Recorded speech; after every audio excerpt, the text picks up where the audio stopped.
शेतकऱ्यांचं पहिल्यांदा कर्ज माफ या त्रैलोक्यात ज्यांनी केलं त्यांचं नाव जगद्गुरु तुकोबाराय. शेतकऱ्यांचं पहिल्यांदा कर्ज माफ जगद्गुरु तुकोबांनी केलं. दुसरे छत्रपती, बाकी सगळे भामटे. लक्षात घ्या, सगळ्यात पहिल्यांदा शेतकऱ्यांचं कर्ज कोणी माफ केलं? जगद्गुरु तुकोबांनी. एकट्या दुकट्याचं नाही, 25 बैलगाड्या.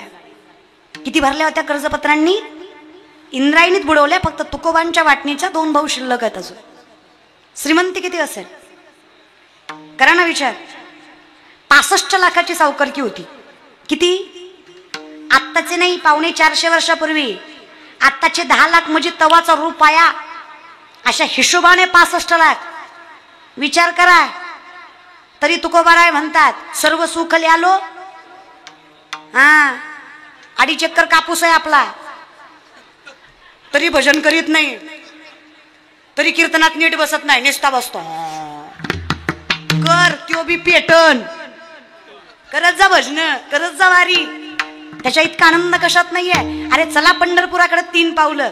या वर्षी नाही गेलात, पुढच्या वर्षात थोडं चला ना, लय नाही जमत तर थोडं. तुम्ही 3 पावलं पंढरपुराकडे चाला, 47 पावलं पंढरीचा मालक तुमच्याकडे चालतो. तुम्ही अर्ध्यात जा, देव अर्ध्यात येईल. थोडं चला, करा प्रयत्न आणि नीट वारी करत जा. म्हातारीची पिशवी जाताना बारकी आणि येताना मोठी असते. अगं जाताना मोठी आणि येताना बारकी असावी ना. देऊन यावं थोडस देवाला. पण म्हातारी गोळा करून आणती आळंदीपासून. पुण्यात तर लय मोठं भेटतंय, चावत नाही तिला. तरी राजगिऱ्याचं लाडू, बिस्लरीची बाटली, पार्ल्याचं बिस्किट. अगं कुणाला? नातीला. वारीच कशाला करायची मरायला? काय राहणार आहे ते? हा, पण इतकी गटुड. अहो दर्शनाला कमी, खेळणी घ्यायला जास्त गर्दी त्या पंढरपुरात. खेळणीची दुकानं रिकामी केली म्हाताऱ्यांनी. ही नातीला, ही नातीला, ही नातीला, ही पंतीला. कशाला? अगं स्वतःचा जीव सांभाळत जा.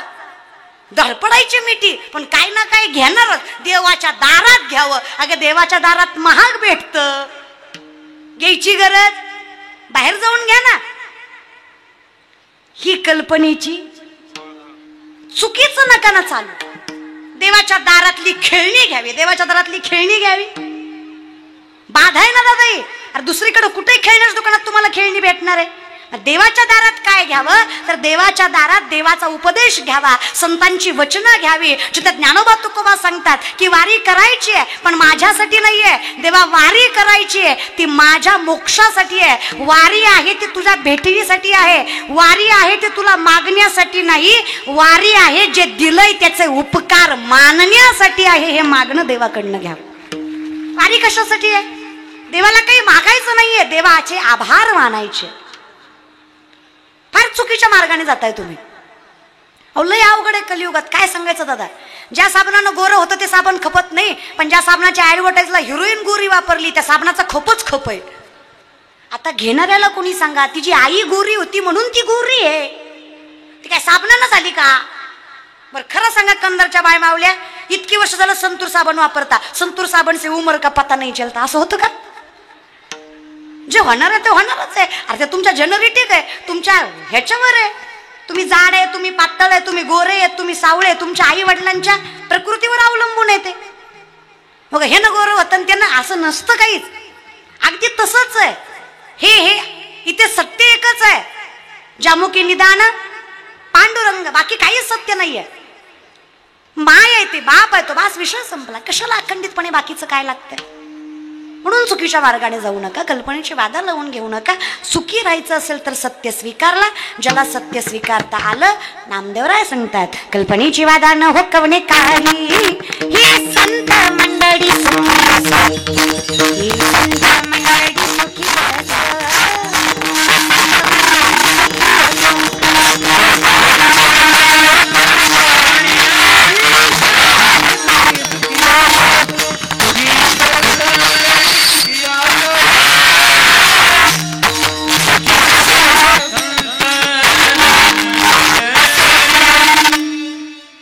संत मंडळी सुखी असो. अहंकार आला ना. रामेश्वर शास्त्री 6 शास्त्र 18 पुराण 4 वेद मुखदगत आहे. हे बोलायचं सोपं आहे, करायचं आपण असे वारकरी आहेत 40 वेळा हरिपाठ पाठ करा ना, आपल्याला कोण म्हणलं ना घेता काही ना, ती म्हणतो न ग मी महाग म्हणतो तुम्ही पुढं म्हणा, पुढं माझं गुत्त आहे. आपण त्यातले रे, आपल्याला हरिपाठ धड येत नाही. क्षमा मी देईन पांडुरंगा, क्षमा आहे का ते? क्षम किंवा क्षेम आहे. आपल्या सेवेसाठी करून ठेला संसाठी असं आपण ते पण स्वतःला भाग्यवान आहे तर त्यात वाद नाहीये, पण अहंकार नाहीये.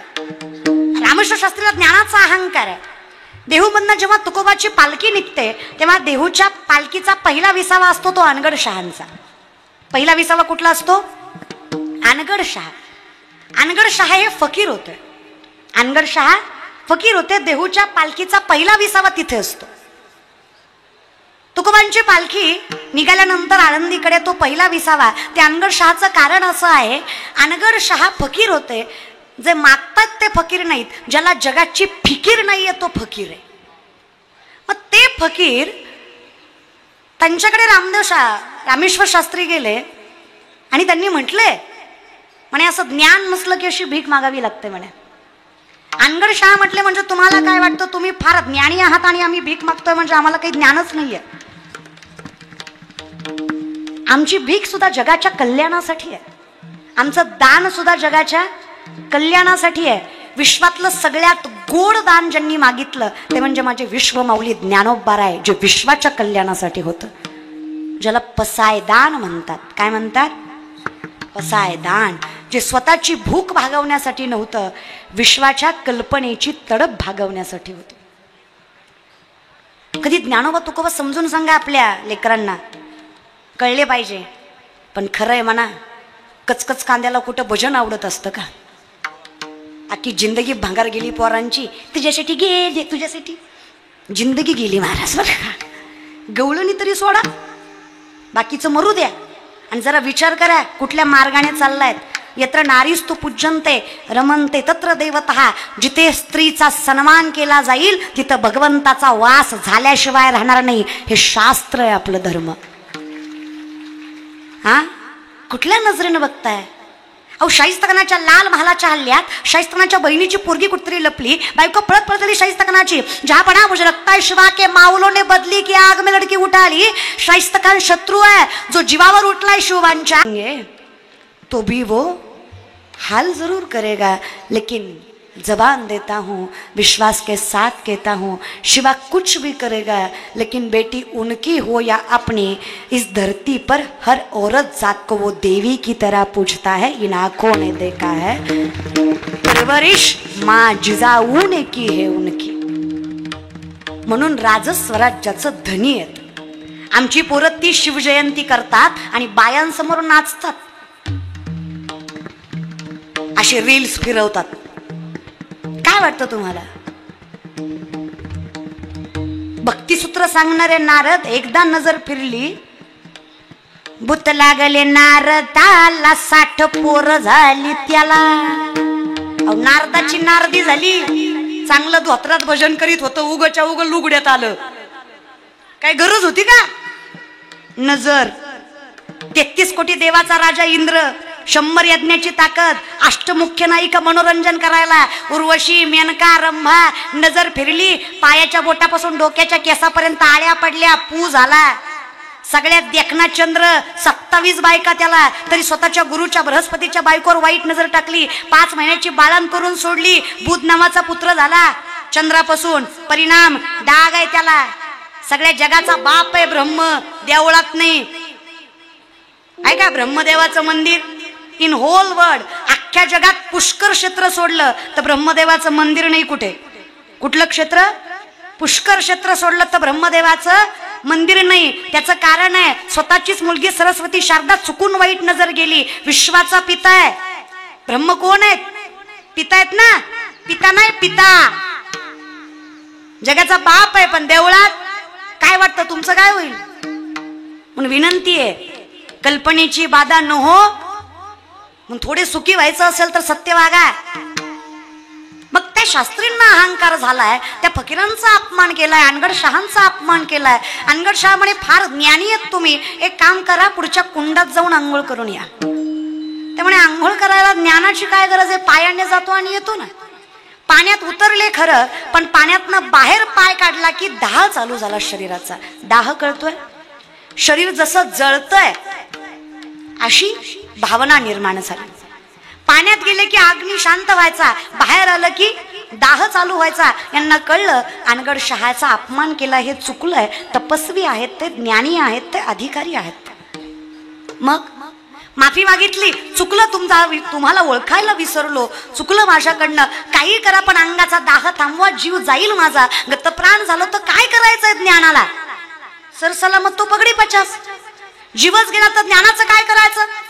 स्वतः ज्ञानी आहात ना म्हणे, बघा जीव सांभाळता आला तर. नाही म्हणे असं शक्य नाही, ज्ञान किती मोठं असलं तरी कर्म म्हटल्यानंतर आयुष्याला मरण येणारच. अनगड शहा म्हणले मला फक्त दाह लावता येत होता, विजवता येत नाही. विजवणारा कोण भेटतोय का बघा. विनवणी केली आसपासच्या लोकांना, काही करा पण अंगाचा दाह थांबेल. असं एखाद्या महात्म्याचं वर्णन करा. शेजारच्यांनी सांगितलं ज्यांचा अपमान केला ना त्या तुकोबांच्या चरणावर मस्तक ठेवा, मन मोठं आहे त्यांचं, दाह थांबवतील तुमचा. ज्या तुकोबांनी मेलेलं मड स्वतःच्या कीर्तनामध्ये जिवंत करावं त्यांना दाह थांबवायचा काय अवघड आहे. ज्यांच्या पायाच्या स्पर्शाने मातीनं सुद्धा विठ्ठल विठ्ठल म्हणावं, ज्यांच्या स्पर्शाने दगडात सुद्धा देव व्हावं त्या तुकोबांना काय अवघड आहे. चरणावर मस्तक ठेवा त्यांच्या. रामेश्वर शास्त्री पळत पळत देहूला गेले, तुकोबारांच्या चरणावर मस्तक ठेवलं. तुकोबा चुकलं माझं, तुमचा अपमान केला मी, काही करा पण अंगाचा दाह थांबवा. तुकोबारांचा एक अभंग, काही न लगे एक भावची कारण, तुका म्हणे आन विठोबाची. एका अभंगात शास्त्रीच्या अंगाचा दाह थांबला. आणि मग रामेश्वर शास्त्री सांगतात, तुकिता तुलनीसी ब्रह्म तुकासी आले, मनोनी रामेश्वर चरणी मस्तक ठेविले. आरती तुकाराम, आरती तुकाराम, स्वामी सद्गुरु धामा धामा, मूर्ती पाय टाकवी आम्हा.